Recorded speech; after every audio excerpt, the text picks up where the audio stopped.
Hey, happy day. So, today I wanted to talk about I had a delightful, an, a psychonauting experience this past weekend on some LSD, lysergic acid, and I wanted it becomes aware or came to my awareness because I had to do some as awesome and profound and magnificent as my as the trip was. It was also, there were some very challenging moments and where things really warped, and I had to really manage that experience in that psychonauting space. And so I wanted to tell you, or perhaps offer some guidance on how one does that. I don't believe that we have any bad trips. That just gives a bad name to the medicine. Um, it's like having, when you're super drunk, and sometimes you get super drunk and you fuck up, excuse me, you mess up community guidelines, trying to adhere to them. I hear through other videos that the tube is busy tightening up all its community guidelines, so we can't refer to many things, matters that we ought to be able to discuss freely. However, there are many evil forces at play and take advantage of these routes, so there's always this interplay between good and bad and good and evil, so, or pure and unpure, basically, dark and light, yin and yang. So, with trip management, I wanted to first of all talk about, I can only speak from my own experience. And there, if I had to break it up into the three main kind of classes that I understand are often used recreationally and medicinally, you would get mescaline from peyote or San Pedro. Mescaline is personally my favorite psychonauting medicine. It's very gentle. It works on the heart chakra, best taken in nature. Anyway, these are things we can discuss more in person. But for me, a mescaline experience is like rainbows and really just very floaty and vibrant and beautiful.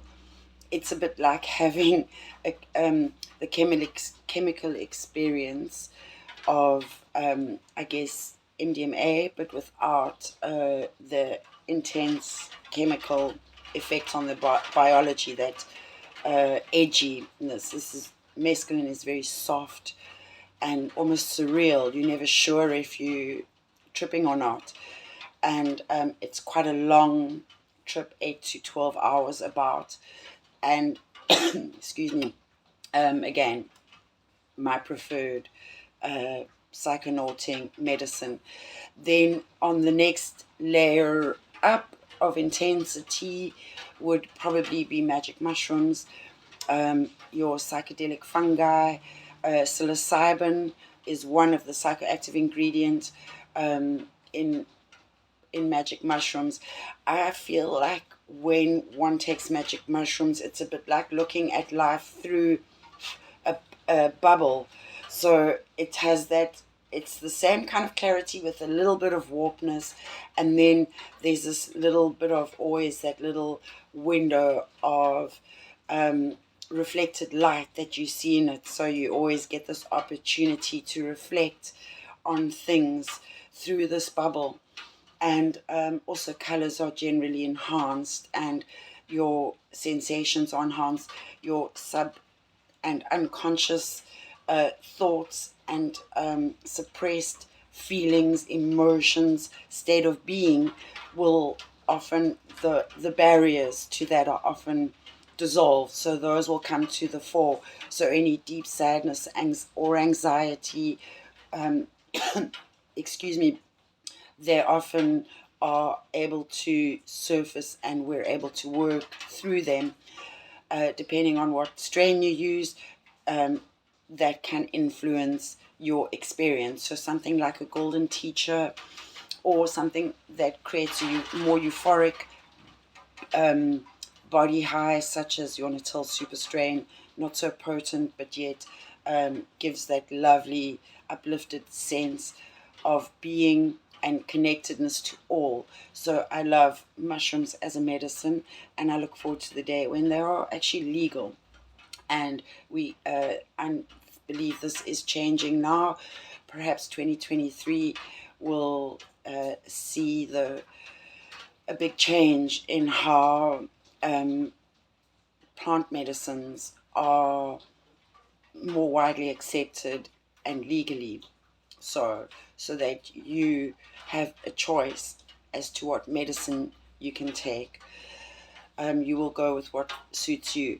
And then the third class of psychedelics that I've experienced would be lysergic acid, LSD. And for me, that is quite intense. It's very jagged, it's very hard. It's a bit like watching Cartoon Network that's on too loud and on all the time. So it can get very crowded, and yeah, I find it a little too much. Sometimes, yeah, it's not my preferred medicine. I would like to experiment microdosing form, but I appreciated the real and rawness of psychonauting on LSD. It's a lot like being in a dream state, but you're in control always. But yet, the way things shapeshift and time and space, yes, everything's so fluid that it doesn't always make sense. Certainly, it does, but it doesn't. Yeah, the paradoxes are so obvious when you're in that state, but when you're not in that state, it's really so. Those are from my experience the three different states of psychonauting and the three different forms of medicines one can use in those states. I haven't tried DMT, not yet. There are a few things I haven't tried that I may still, I'm not sure. Ayahuasca, there was a time about 10 years ago where I was truly called to use this medicine, but I did not, and it's okay, because instead of going and having once in what I could have done in one intense trip 13 years or 10 years ago, it has taken me pretty much 10 years to work through in different routes. I just chose the back roads and the gravel roads. I like the scenic route, the experiential route of life. So I'm always going to choose the hard way and the lonely way. It is just what it is. Outliers and frontier runners, yeah, we're not sheeple. You don't break molds by doing what others do. You are led by curiosity and wonder why others aren't on don't know about these things. Anyway, so trip management, let's talk about a couple of things. What's important is your set, basically your state of mind. Be aware of how you're feeling. Please don't use psychedelics as an escape means when you're angry.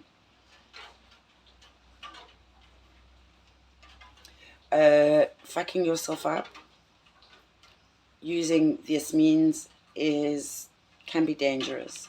You can find yourself in a very vulnerable position. And when it comes to the mind, please remember always, back of my mind, I remember this too shall pass, because every psychedelic experience has a time frame. Magic mushrooms, for example, anywhere from 4 to 6 to 8 hours, depending on the strain and the potency, how you take it, your state of being,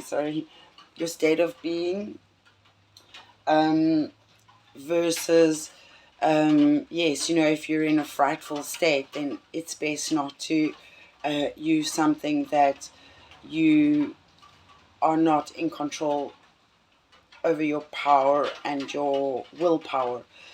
So this too shall pass, and also remember that it is a psychedelic experience. This is not the normal. This is something you chose, and succumb.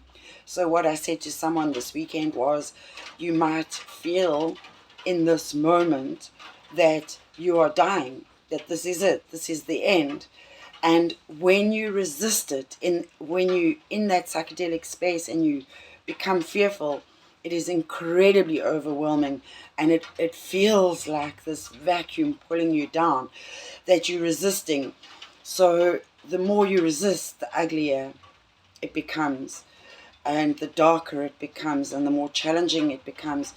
Whereas when you just take a breath and you say, okay, I will die, I'll die, that's okay. Perhaps it's okay to die now in this moment. And that's what we call the ego death.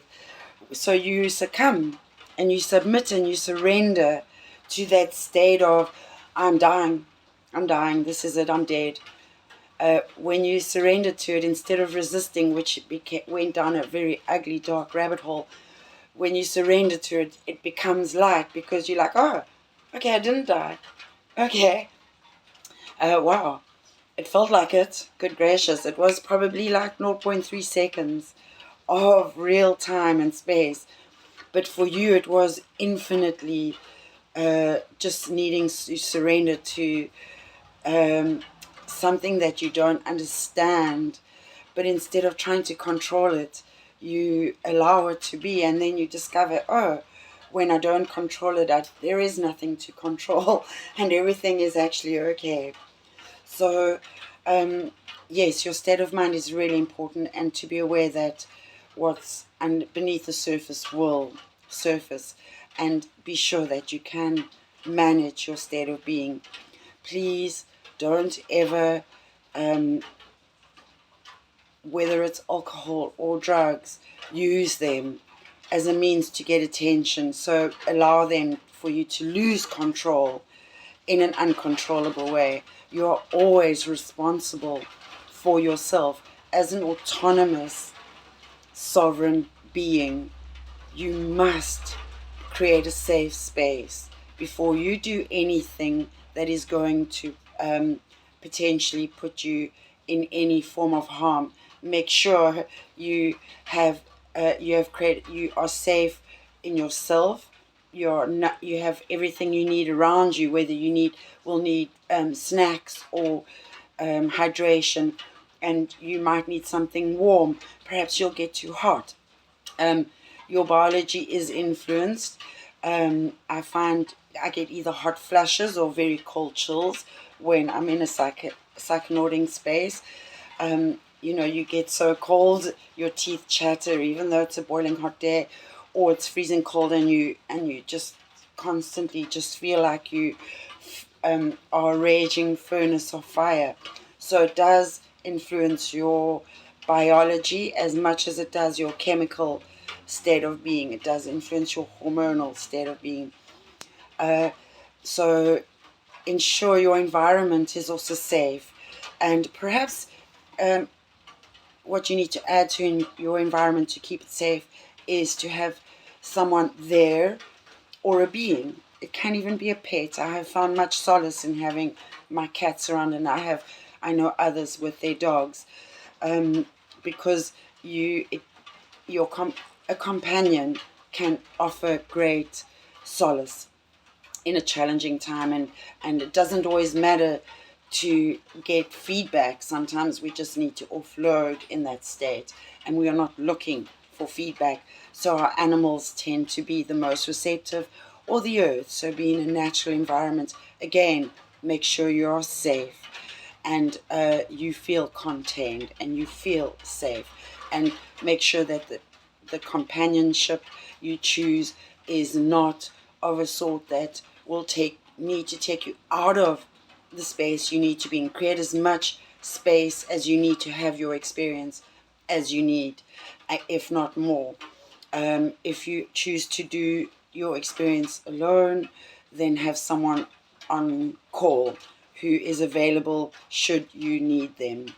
That has happened to me before, and I have once needed to tap into an emergency somebody, and I've had it happen to me, and it's really a beautiful experience, because it doesn't matter how far someone is, they can walk you through your journey, here or far. Just connect is important, and know that you need, or know to ask for help when you need it, and reach out, and don't despair, because this too shall pass. Other than that, I can't really think of much more to say, other than I'm here to educate, inform. I'm happy to talk.